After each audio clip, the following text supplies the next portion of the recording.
Welcome to Behind the Model, a show diving into the virtual world and exploring its stories with the VTubers who lead the way. So many people dive into VTubing headfirst nowadays, with the flashy models and the bombastic debuts. Nemurenai Kai took quite a different approach when starting out 3+ years ago though. With a simple model drawn and rigged by himself to start, he's taken a much more casual approach to streaming. As the scene grows and booms, with stars burning bright and then out, Kai's approach is somewhat of a novelty, especially for a creator with his tenure. So that's what we're here to just talk about today. Kai, welcome to Behind the Model. Hello, thank you, Ducky. Thanks for having me. Oh, it's really great to have you on. We've had a little bit of interaction before. I remember discovering you through a onigiri video from way back when. Yes, the cooking the oyakodon, and I remember you even tweeting a picture of having made the dish. Yeah, very delicious and actually something that I need to make again soon. But not here to talk about giri or any cooking prowess. We're here to talk about you. And I'm interested to just wind it back straight to where the VTubing journey started for you, because the landscape between then and now is quite different. Would you be able to elaborate on that? Sure, yeah. So I started, like you said, a little over 3 years ago. In fact, I can give you the exact date. I originally planned to see, that's the thing, like you said, the landscape changed. Back then, we didn't really have this whole debut culture that exists as it is now. Like back then, it was just you throw up an intro video and that was it. So my intro video I originally scheduled for January 1st, 2020. It seemed like a very, aesthetic number to start on. And due to personal reasons, I ended up pushing it back to January 5th. So I've been a VTuber since January 5th, 2020. And yeah, I started off with a completely handmade model. I drew the art, I did the rigging, I downloaded the, what was it, like 40-day free trial for Cubism to rig Live 2D, and had to learn everything from scratch within those 40 days. So this is not that model. This is my 2.0. My 1.0 definitely looks handmade. You can say. Yeah. But you said going into the mentality for it. I guess what really inspired me at the time was I don't know if you know a site called Nico Nico Doga. I do. I'm very well aware of it. Yes, for listeners who may not be as aware, it is kind of like the Japanese equivalent of YouTube, and they have a sort of subgenre of videos at the time called utate mita, which means I tried to sing, or like there's also videos like I tried to dance, I tried to this, I tried to that, and it was a lot of indies or amateur content creators doing their best at a certain thing, even if they're not, super proficient in it. And that was always kind of like something I took an interest in, because knowing me, I'm not that good at singing, I'm not that good at dancing, but it's like, oh, just giving it a shot and not being bashful about it seemed pretty interesting. So around the same time, I knew of the existence of VTubers, right? Like I knew of Kizuna Ai, all that super early, the forefathers and all that. But 3D was always kind of outside of the realm of my knowledge.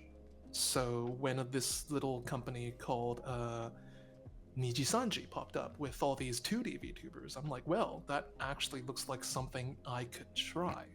So yeah, my whole VTubing existence, Nemurenai Kai, was stemmed from this little thought of, I wonder if I could do that. So I'm kind of like, I tried VTubing.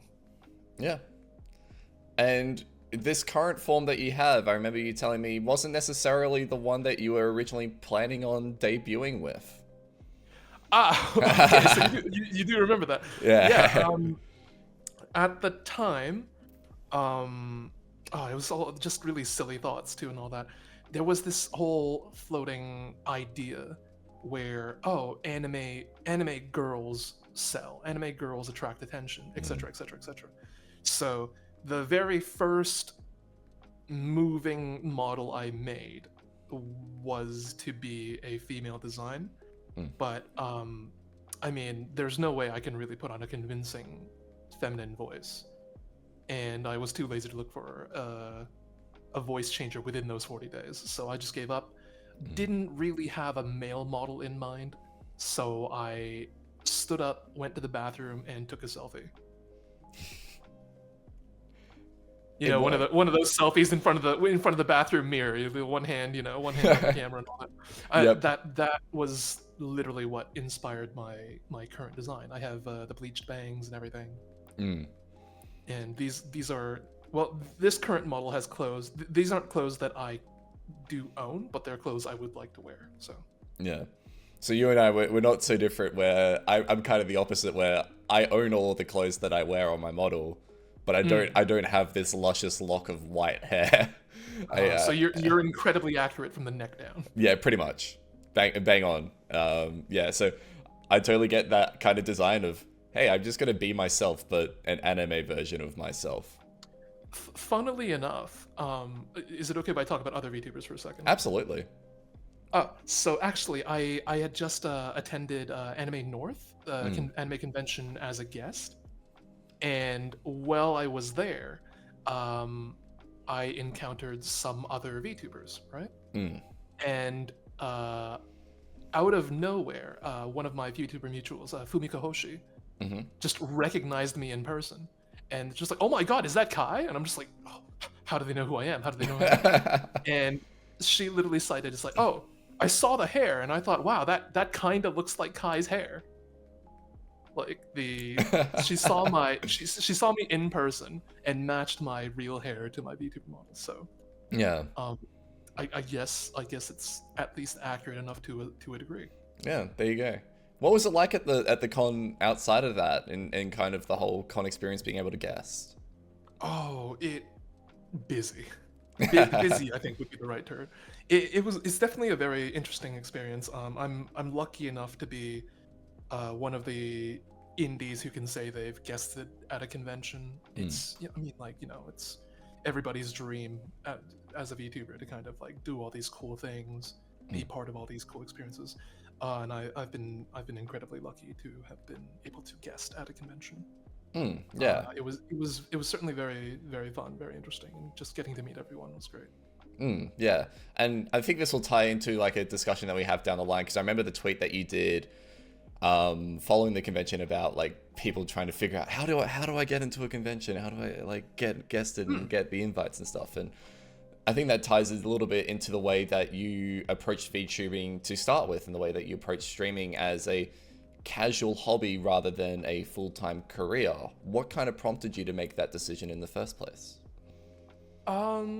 So I guess it's because I'm kind of I'm a more cautious person by nature. I'm not a big risk taker. I don't really like taking big risks.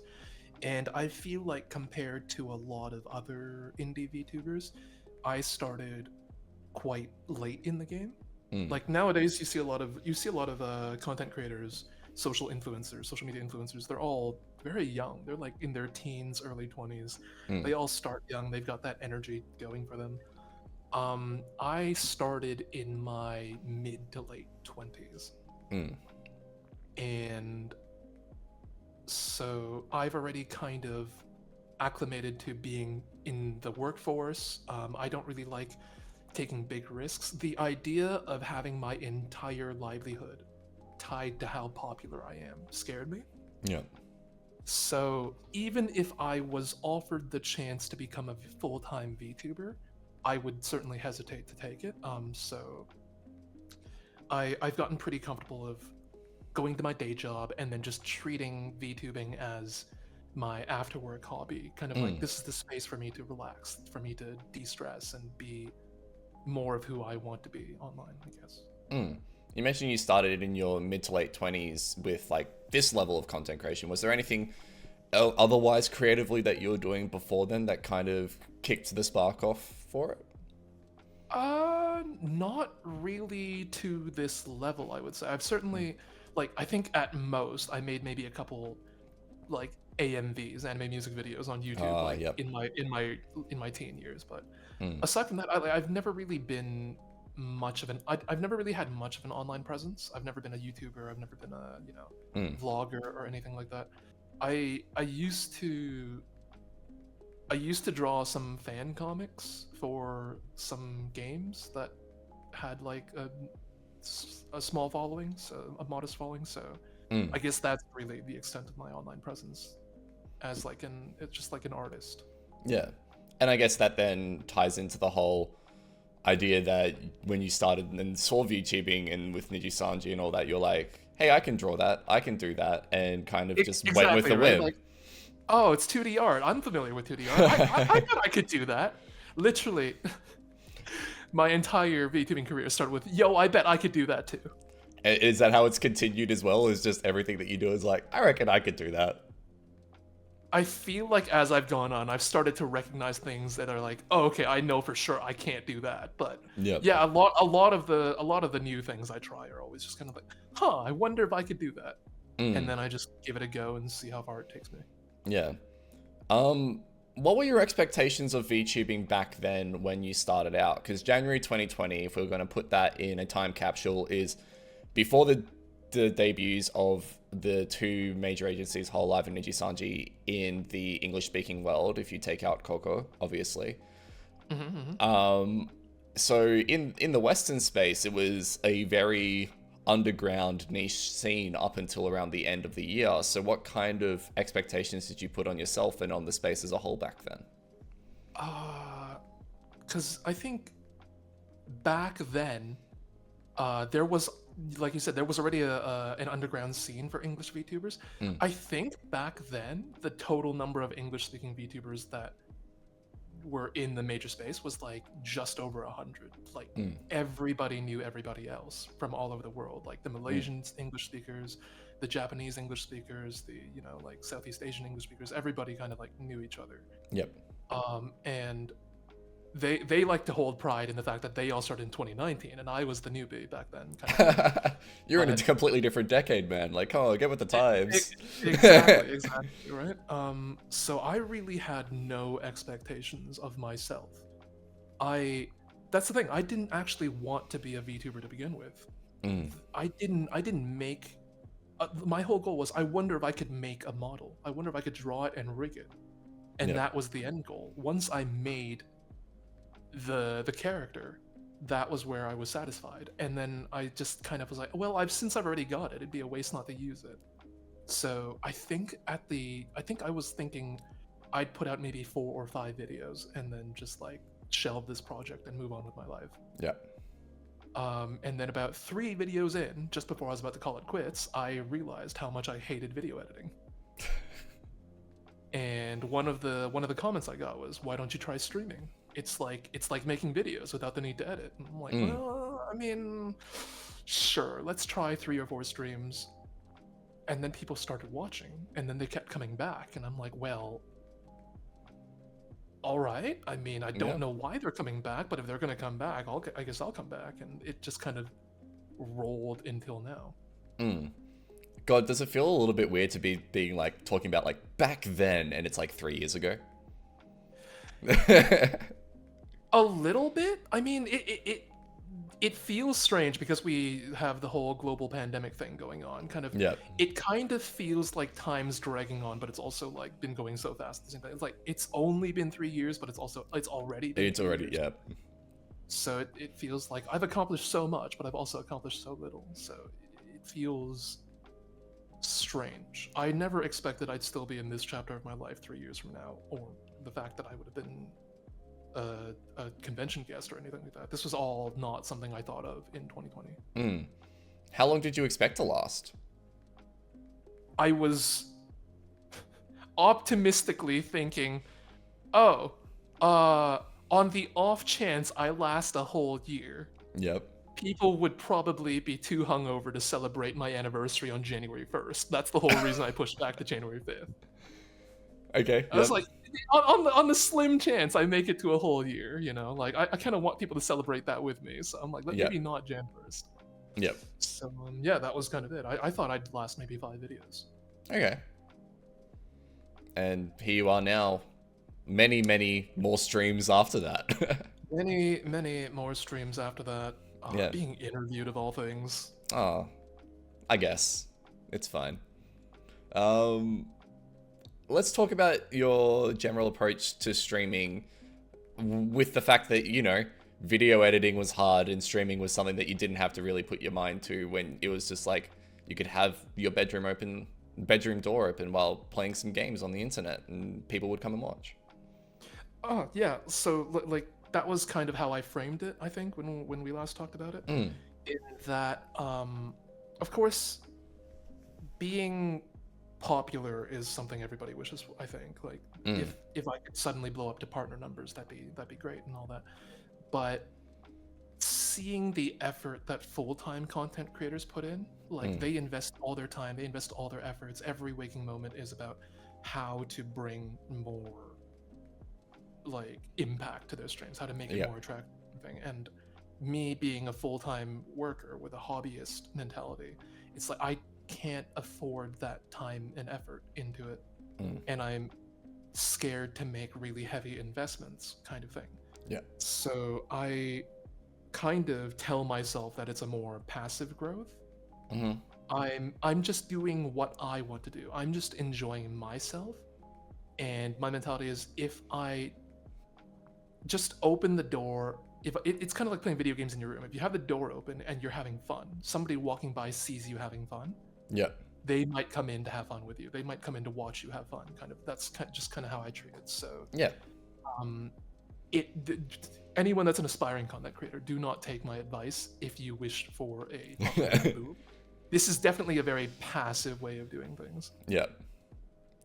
As long as I'm having fun, like, I don't want to be a slave for content.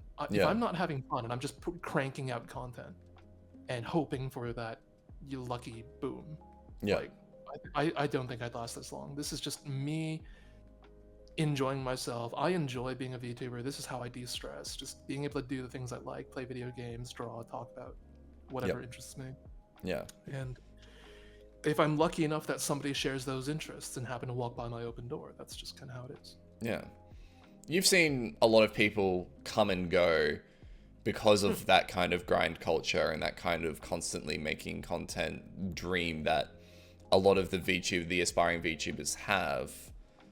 What is your kind of perception on that, and the kind of lifespan that we have seen of some VTubers, especially as the whole COVID situation ended? I feel like, I mean, there's all sorts of varying circumstances with that, right? Like you said, the COVID's starting to the world's returning back to normal. People are starting to go back out to school and work and stuff. So there are those who have to give up VTubing to accommodate the rest of their lives. Yeah. But because I feel like a lot of people saw this brand new shiny thing called VTubing and got super excited about it, they dived in without realizing being a VTuber is just being a content creator with a new coat of paint. Yeah.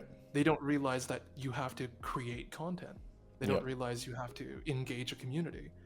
And they just think, I want to be anime person, and then realize after that, oh, I don't really like streaming. Oh, I don't really like, making videos.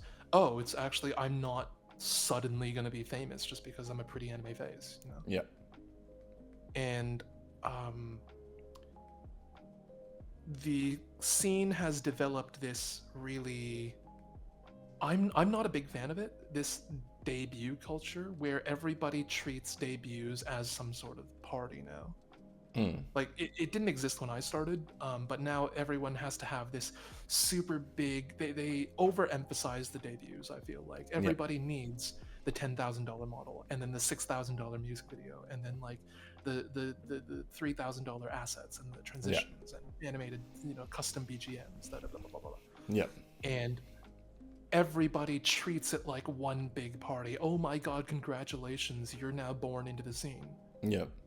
And a lot of people don't realize, a lot of people see those beginning numbers of 100 people came to my party. That doesn't mean 100 people is going to stick around in your living room after the fact. Yeah. So I've seen a lot of people get discouraged after their debut because people move on to the next big party. Yeah. And they go from 100 viewers to maybe 10 viewers, and they're like, but why? You all loved me yesterday, why don't you love me today, kind of thing. And then they burn out, they give up and fizzle out. Yeah. You were an early adopter of VTubing in the aspects that we are talking about. Is there kind of a community of you guys of the early adopters that kind of stick together? I'm going to say yes with an asterisk on it. Okay. I think it's kind of the same with all social circles, no matter where you go. It's not strictly related to VTubing specifically, but yeah. Remember how I said the kind of the previous group would call me the newbie? Yeah. I feel like I am stuck between generations. Kind of I do know that the ones back then, they kind of stick in a very close, tight-knit circle because they knew everyone back then. Yeah. They knew everyone within their little community, and then as the world expanded, I feel like everybody forms different cliques based on around what time they debuted, what times they started. Yeah. So I feel like I'm a little too new for those guys, but I'm also a little too old for a lot of the people debuting nowadays. Yep. So there's this kind of weird middle child syndrome that I'm getting. You're literally in the millennial of VTubers. It feels weird to describe it like that, but yeah, that's kind of how it is. Yeah. There was a time where everyone kind of spoke to me because I'm between them. I'm kind of close enough to talk to you, I'm kind of close enough to talk to you, but I'm not close enough to be in that circle. I'm not close enough to be in that circle. So while I had a wide social circle, it wasn't a very deep social circle. How did you reconcile with that? Is that something that you wanted? That is, something which I also think a lot of people have trouble with, is finding somebody who you connect well with and then trying to make that connection meaningful, right? Like having, so many friends is so many followers, so many mutuals, so many whatevers is great, but there's how many mutuals do you have that you message each other maybe once a year, twice a year? Oh, you say happy birthday, and then you'll say happy birthday to the next year, kind of thing. Yep. You get to brag to your friends, oh, I'm mutuals with whoever, but it's how meaningful is that relationship really? So yeah, it's I've tried to find people. So now I've got some friends from the generation before me, I've got some friends from the generation after me. It's just putting in the effort to really make those relationships more meaningful, putting the effort, messaging them every few days, checking in on them, asking about this, finding common interests, blah blah blah blah blah. It's I mean, again, making friends isn't specific to VTubing. I feel like these are all just life lessons people have forgotten. And it's all part of the social interaction of the medium, right? The whole streaming culture and is, at the end of the day, a social thing. It is meant to be interactive, whether it's with chat or with other creators. Yeah, so it leans into that a lot. I feel like I'm being super preachy right now. I'm so sorry. No, I think it's really insightful because for me, a lot of VTubing is very that high. A lot of VTubing now in the modern era, which is the era that I specifically have existed in, is very much have to go out with a bang and have to do everything at a high class. And there's a lot of people who have, burned bright and then burnt out. And I think there is a little bit of a message behind approaching these things more sustainably, because people see people go and do great things and then graduate within a year, 18 months, whatever. And then they go the fans or people go, VTubing is dying, and VTubing isn't sustainable from a financial standpoint. These creators have to go live their lives elsewhere. And it's the way that I see it is, to some extent, that's kind of true, because of the general financial landscape nowadays. Here's some politics talk. But also, there is a way where you can do VTubing in a sustainable manner and keep it as a hobby and keep it fun and fresh. And that's the way that you've done it. And I think that's a very differing insight. So, you're not preaching here. I really enjoy it. I want to touch on a little bit about those connections that you made, because I think a lot of people, or at least quite a few people, would know you for being one letter of GHK Radio from back in the day. between Girl and Harune. What was it? I'm gonna be surprised if that's what they know me from. I mean, it was pretty, there would be some people that would. I mean, it was one of my first, discoveries of you was from the Geary video, and I was like, oh, you do this little radio thing, this little podcasty thing. Yeah. What was kind of the start of that? What kind of prompted that, and how do you look back on that project? So GHK Radio, like you said, was kind of a podcasty style program, I guess you could call it. That was co-hosted by myself, Girl the M, and Project Harune. Actually, Harune was the one who started the idea. This was kind of her idea, and she just wanted to find two friends to invite, who happened to be me and Girl the M. Yeah. And we were lucky enough that me and Girl the M were already acquainted.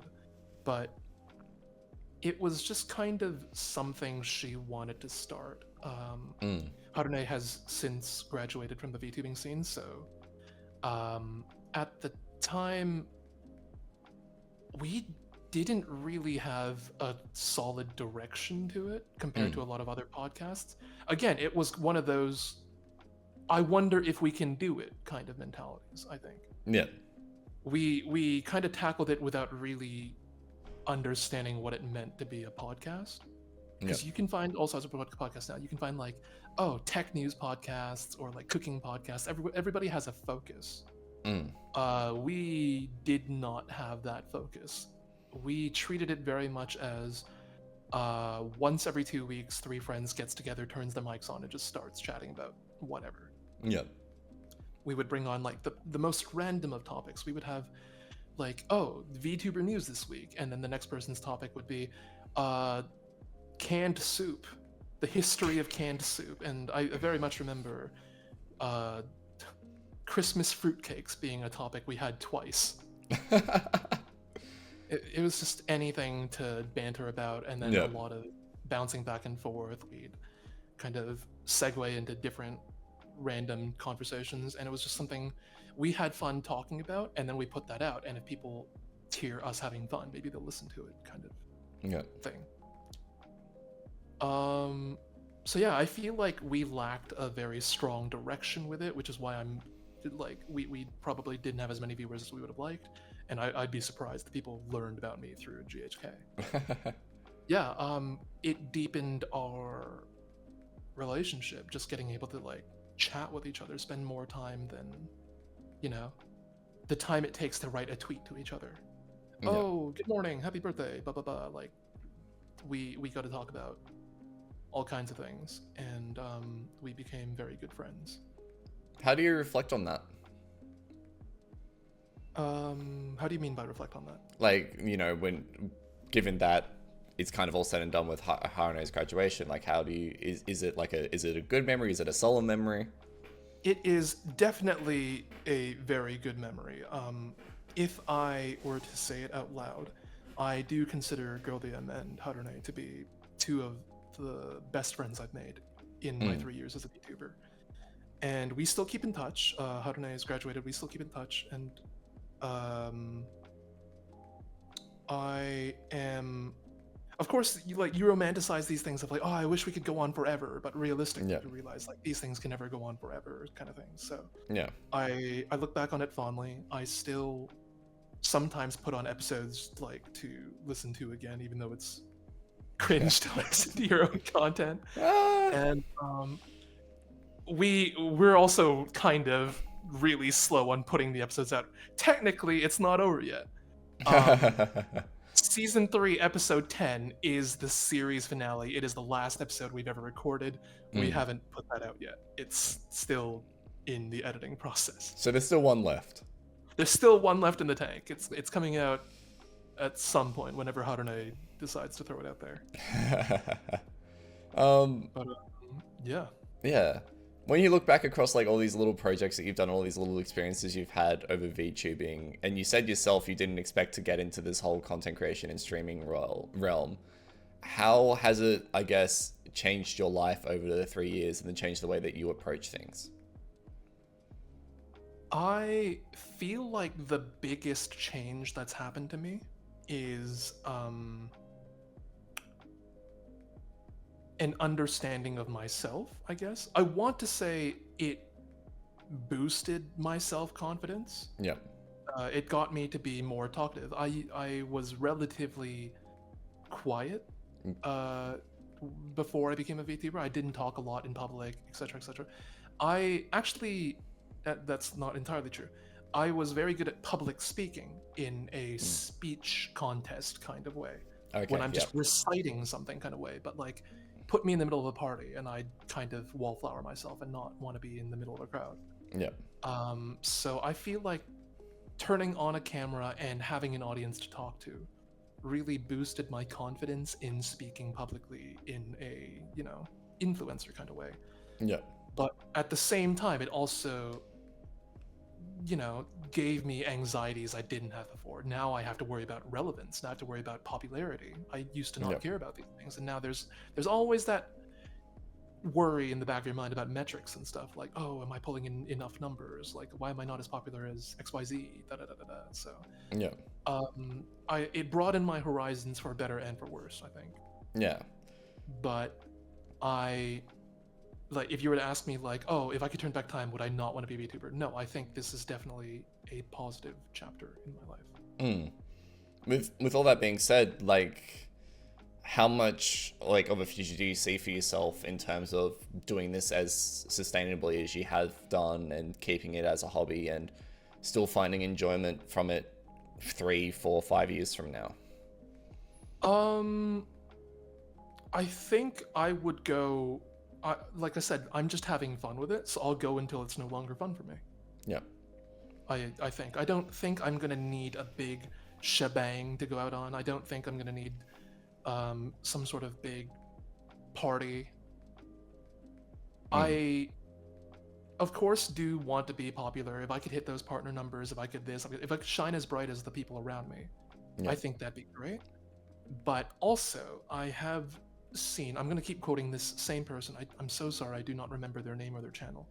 But there is a man, a more elderly gentleman on Twitch, who is in his later years and still just enjoys streaming himself doing woodworking. Yeah. And I'm just like, if I could still have fun like that man is having fun in my later years, then why shouldn't I? Kind of thing. If I can VTube for the next 10 years, maybe I won't be super popular, but if I outlast everyone, instead of being the brightest burning VTuber, I'll just be the longest burning VTuber. Yeah. If I can continue maintaining interest for the people, if they could be, interested in the things I do into my 30s, 40s, 50s, why not? Look, I don't want to make the premonition now, but I am looking forward to the Kai X.0 model with the slightly graying hair that we can maybe have in about 30 years time. Right? I mean, people have already done that. We've got grandparents themed VTubers. We've got the full-on beards. Not the white hair like you have, but like the receding hairline VTubers. Yeah. Etc. Etc. Yeah. So we can have this as like a drawn snapshot through time of your life, being like, oh, this is kind of what I looked like, back when I was this age and all that kind of stuff. Already there's like a bit of a fan nickname. Okay. Amongst the VTuber, a portion of the English VTuber community where they all call me Dad. I'm just like, well, I'm just gonna keep going till they start calling me Granddad, I guess. Look, Kai, if that's your legacy on the VTubing scene, I think that is a very strong legacy to hold. And it's been very interesting to hear your perspective on, your start and the VTuber landscape as a whole and just doing it for fun and doing it casually. So I really appreciate you coming on for Behind the Model and telling your story. Nemurenai Kai is the latest guest on my series Behind the Model, diving into the stars who make VTubing the creative medium we love. If you're interested in more of Kai's story, you can read the accompanying article linked in the description. You can also find all of Kai's social media channels below.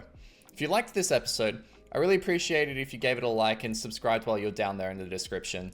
And if you have any feedback, leave it in the comments or hit me up on Twitter. I read it all the time.